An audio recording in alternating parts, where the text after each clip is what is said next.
نحمده ونصلي على رسوله الكريم أما بعد.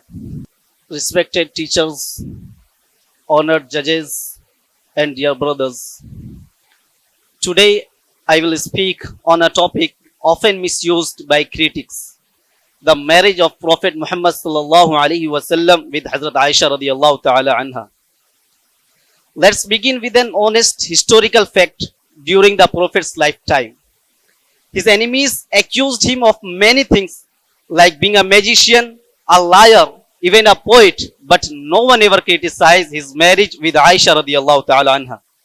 If it were wrong, his enemies in Makkah and Medina would have been the first to use it against him. The truth is, this issue is raised only today by people who speak from hatred, not from history. If the Prophet sallallahu alaihi wasallam were motivated by worldly desire, he would have married many young women in his youth. Instead, at the age of 25, he married Khadija radiyallahu ta'ala anha, a widow 15 years older, and lived with her faithfully for 25 years through the best years of his life.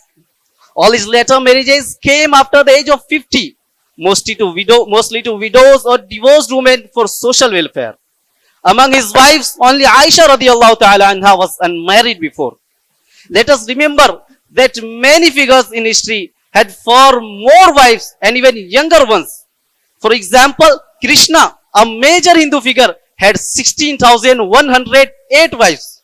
Even European kings like Henry of England married multiple times, yet no one questioned their morals.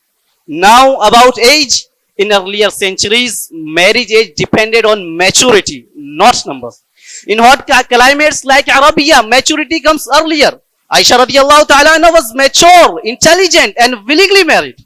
Her marriage had divine purpose. She became one of Islam's greatest scholars, preserving more than 2,000 hadiths. Through her, half of the Prophet's private life and religious teaching reached us. So, this marriage was not about desire. It was about divine wisdom, education, and the preservation of faith. Thank you.